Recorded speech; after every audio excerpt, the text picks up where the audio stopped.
wife, Lisa, and I have been married for over 12 years. We have 3 kids, Jake, 11, Maddie, 7, and little Sarah, who's just 5. Up until tonight, I thought we had a solid family. Sure, things weren't perfect, but whose marriage is? I've been working my ass off lately, putting in long hours at the office. I'm in IT, so there's always some fire to put out. The plan was to finish a big project and spend more time with the kids. I wanted to make it up to them, do the school runs, and maybe surprise Lisa with a weekend getaway. But life has a way of flipping the script when you least expect it. Lisa, she's 36, blonde, tall, always put together. The kind of woman who can walk into a room and everyone notices. She's got this smile that used to light up the whole place, and I thought I was the luckiest guy in the world to have her. Turns out, I've been living a lie. Tonight was supposed to be one of those rare nights where I could get home early, relax, and maybe spend some us time after the kids went to bed. I was looking forward to it, thinking about how Lisa might be curled up on the couch waiting for me. But instead, when I opened the front door, I found something else entirely. Lisa was having sex with some guy right there on our sofa. Our goddamn sofa where we sit with the kids for movie nights. I froze. My keys dropped from my hand, and the sound made her look up. For a second, she looked shocked, eyes wide like a deer caught in headlights. The guy she was with scrambled to grab his pants, but all I could focus on was her face. That stupid, guilty face. Lisa didn't say a word. Neither did I. I just turned around, grabbed my keys, and walked out. Now, I'm back at the office, my heart racing like I just ran a marathon. I didn't even think about confronting them. What's the point? Part of me wishes I'd decked the guy, but what good would that do? Get arrested, have social services involved, maybe risk losing my kids in a divorce? No. I wasn't going to let them ruin me like that. I'd already lost too much in that moment. My phone's been going off nonstop for the past couple of hours, texts and calls from Lisa. She's sorry, she needs to explain. But what the hell is there to explain? I walked in on her having sex with another guy in our house. There's no explanation for that. It's like everything I thought I knew about our life, our family, has been ripped apart. You know, we've had our arguments. Lisa can be bitchy as hell when she doesn't get her way. But never, not once, did I think she'd actually cheat on me. I mean, I'm no slouch. I'm 37, keep in decent shape, dark hair with just a touch of gray coming. In at the temples, Lisa used to joke that it made me look distinguished. Guess she found someone else to appreciate her jokes. I've been working so hard to give her and the kids the best life. I make good money, the house is paid for, the kids are in a good school. And what does she do? She brings some guy into our home while I'm busting my ass at work. Now I'm sitting here, staring at the clock, wondering what the hell I'm supposed to do next. Do I confront her? Hack up and leave? Go back and pretend this didn't happen for the sake of the kids? I don't know if I can ever look at her the same way again. The worst part is, I don't even know how long this has been going on. Was this a one-time thing? Or has she been screwing this guy for months, years even, and the kids? What the hell am I supposed to tell Jake, Maddie, and Sarah? They adore their mom. To them, she's the one who makes everything better. How do I explain that their mom isn't the person they think she is? I'd always thought Lisa and I were good together. We'd had some tough times, sure, but we always made it through. I thought we were a team. I guess I was wrong. I keep thinking back to the past few months. Was there a sign? Did I miss something? Lisa had been a little distant, but I figured it was just stress. She always claimed she was tired, busy with the kids, but nothing out of the ordinary. We still had sex, we still went out for dinner, we still laughed together. But now, all of that feels like a lie. Did she even love me? Or was she just playing along? I don't know what to do next. My mind's spinning. Every time I close my eyes, I see them together on that damn couch, like it's burned into my brain. I keep replaying that moment over and over. I wish I could just shut it off, but I can't. I feel betrayed, angry, disgusted, and yet somehow, I still feel this twisted sense of responsibility. I mean, what if this was my fault? What if I wasn't enough for her? Was I too focused on work? Did I neglect her in some way? But no. Screw that. She's the one who decided to have sex with some other guy. She's the one who betrayed our family, not me. For now, I'm just sitting here, trying to figure out what my next move is. I can't go back to that house, not tonight. Hell, maybe not ever. I just know I need to be smart about this, for my kids, if nothing else. The last thing I want is to lose them because of her bullshit. Anyway, I guess that's it for now. It's been a few hours since I walked out on Lisa, and the more I think about it, the angrier I get. I can't believe she did this to me, to us. What kind of heartless bitch brings another man into the home where her kids sleep? Into the home we built together? Who the hell does that? I've been pacing around the office like a damn caged animal, trying to keep it together, but all I want to do is scream. How long has this been going on? And who the hell is this guy? I'm replaying the scene in my head, over and over. Her on the couch. Not a care in the world. Just having sex with some random dude, like it was the most normal thing in the world.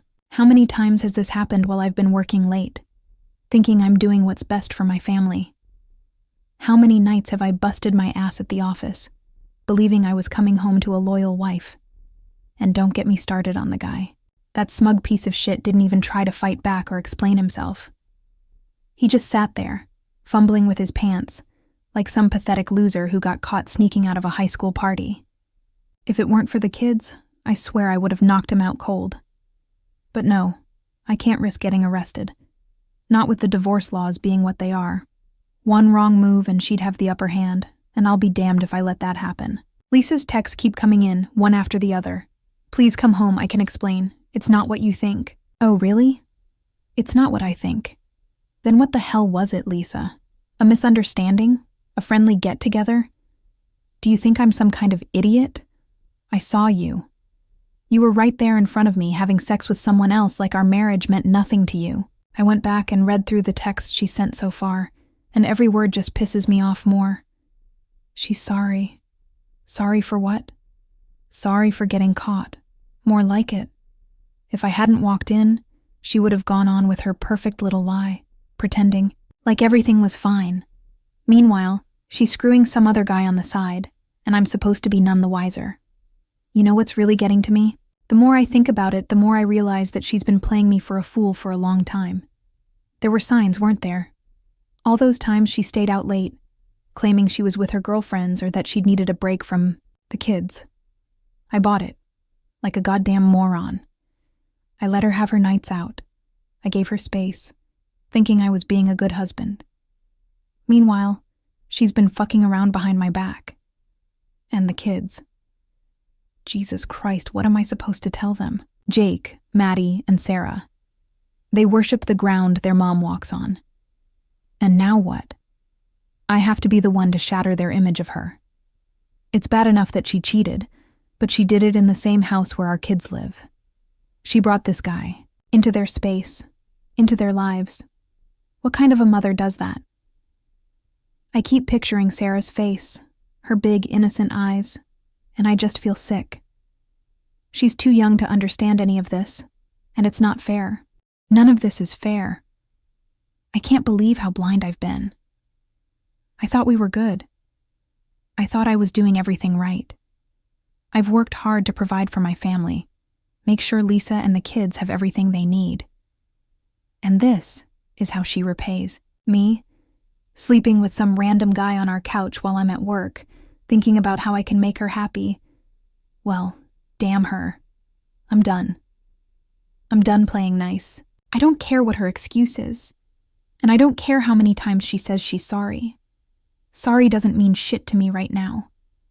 I need to figure out how to protect myself and the kids because there's no way in hell I'm letting her take them away from me. I've already started thinking about lawyers. I need to make sure she doesn't screw me over twice, once with her affair and again in court. As soon as I get a chance, I'm pulling all our financials. First thing tomorrow, I'm calling the bank, locking down our accounts, and making sure she doesn't drain them behind my back. If she's capable of this, who knows what else she's planning. I wouldn't be surprised if she tries to take everything and leave me with nothing. But she's not going to get away with it. Not this time. I don't know what the next step is. But one thing's for sure. I'm not going back to that house tonight. I can't. I can't look at her. I can't even be in the same room with her right now, without wanting to explode. This is going to take everything. I've got to keep it together, but I need to stay smart. For the kids. If for nothing else. Anyway, that's where I'm at. I don't know how this is going to play out, but I'll be damned if I let her ruin me. After I threw Lisa out and filed for divorce, I was done playing the victim. I was done letting her and that prick Josh control the narrative. I wasn't just going to survive this. I was going to come out on top. And let me tell you, success has been the sweetest revenge. The divorce finalized about a year after I caught her, and by then, I had already started turning things around for myself. I didn't just sit around wallowing in misery. No, I focused all my energy into something that mattered, building a life that was better than anything Lisa and I had together. I channeled all the anger and betrayal into my work, pushing harder than I ever had before. I work in IT, and over the years, I've made some good connections.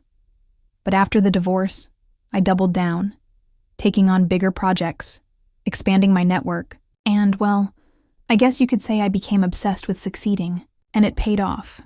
Big time. I launched my own tech consulting firm, and it took off faster than I expected. Within a year, I was raking in more money than I ever had before. The irony? It was the same work I'd been doing when Lisa decided to screw me over. I used to kill myself to provide for our family, and she threw it away. But now, it's paying off more than ever, and she's not getting a dime of it. While I was climbing the ladder, Lisa's life was taking a nosedive. The house sold, and after all the financial maneuvering I did, she barely walked away with anything. She thought she was going to get a huge chunk of my earnings after all. We'd been married over a decade.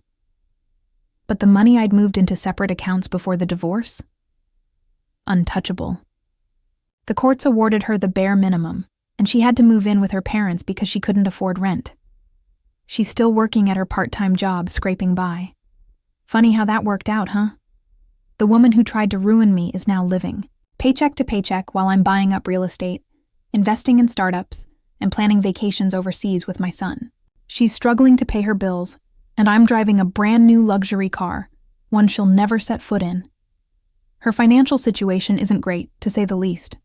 She keeps asking me for help with the kids' expenses, like school supplies and extracurriculars, but I make it clear that everything goes through the courts.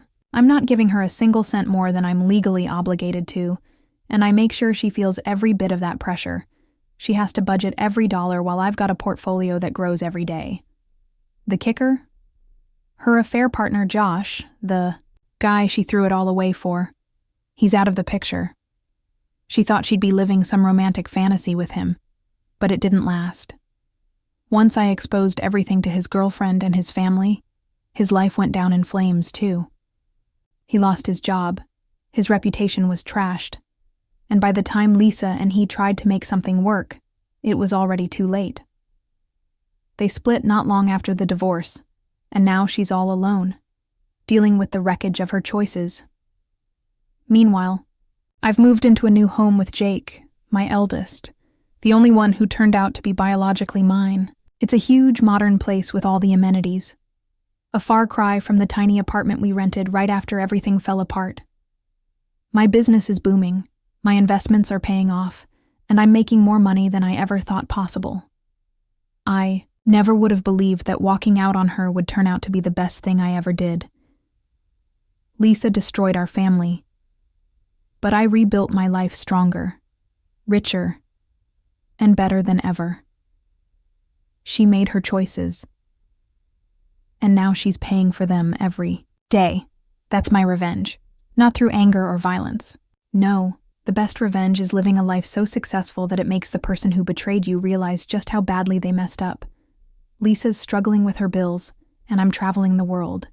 She's working late shifts to make ends meet, and I'm spending my weekends on yachts with business partners. She's stuck in the mess she created, and I'm thriving without her. And every time she has to ask for help, every time she has to explain to the kids why she can't afford something, she's reminded of just how far she's fallen. That's my real victory. I don't need to see her suffer. I already know she is. Let me know if this is how you'd like the story to go, and I'll continue. After the divorce, I was all about focusing on myself, building my business, spending time with Jake, and putting as much distance between me and Lisa's mess as possible. I didn't expect anything to change so soon, but, as life tends to do, it threw me a curveball I didn't see coming. This time, though, it wasn't a betrayal. It was something good. Something great, actually. I met Emma a few months after the dust had settled. She's everything Lisa never was. Genuine, kind, and honest to a fault. It's funny how you can spend years with someone who cheats, lies, and manipulates you, and then suddenly meet someone who makes you feel like life isn't all that bad after all. We met at a charity event. It wasn't my usual scene, but one of my business partners insisted I come along. The event was some fancy dinner, raising money for a children's hospital. I figured it'd be good for networking, so I showed up in my sharpest suit, ready to shake hands and talk business. What I wasn't ready for was her. I spotted Emma across the room. She stood out, but not in that fake, attention-seeking way. She's got this natural beauty, long brunette hair, a smile that lights up the whole damn place, and these striking green eyes that immediately caught mine. She wasn't dressed in anything flashy, but she looked effortlessly stunning, like she didn't need to try to impress anyone. I don't know what it was about her, but I knew I had to talk to her. So, I walked over, introduced myself, and surprisingly, she wasn't some uptight socialite or business climber. Turns out, Emma was one of the event organizers. She's got a background in social work, and she's dedicated her life to helping kids. I mean, talk about a difference from the selfish, manipulative Lisa. I was intrigued right away. We talked for what felt like hours that night. I barely noticed the other people at the event, or the constant chatter around us. We just clicked. Emma wasn't interested in my business success or the money I'd started making. She wanted to know about me, what I cared about, what I wanted for my future, what my relationship with Jake was like. I hadn't met anyone like that in years. Over the next few weeks, we kept seeing each other. Casual coffee meetups turned into dinners, and before I knew it, we were spending every weekend together. Emma was nothing like Lisa. She wasn't the type to play games or manipulate the situation. What you saw was what you got. And I respected that more than anything. She met Jake not long after we started dating seriously. I was careful about introducing them. I didn't want to drag him into something unless I was sure it was real. But Emma, she was incredible with him. They hit it off right away, and for the first time in what felt like forever, I saw Jake smile like he used to, back when everything was normal. He trusted her, and so did I. Emma didn't come into my life needing anything from me. She wasn't interested in my money, my business, or the revenge I'd taken on Lisa. She was just herself. And that's exactly what I needed. It felt like after all the shit I'd gone through, I'd finally met someone who made me realize that life could still be good, still be meaningful. We've been together for a while now, and things are better than I ever thought they could be. Jake loves her, and she's become a big part of our lives. She supports me in ways I didn't even know I needed, and for the first time, I feel like I can actually trust someone again. And the best part? Lisa knows about Emma. She hasn't met her, There's no need for that, but she knows. I could see it in her eyes the last time we met for one of the court hearings. I didn't say anything. Didn't need to. Lisa looked at me like she just realized she really had lost everything. Seeing me happy with someone else, someone better, must have been a hard pill to swallow. But that's her problem, not mine. I didn't think I'd ever find someone who made me feel whole again after what Lisa did. But here I am, with Emma, and life's looking pretty damn good. Subscribe and stay one step ahead of cheaters. And trust me, the next story makes this one look like a fairy tale.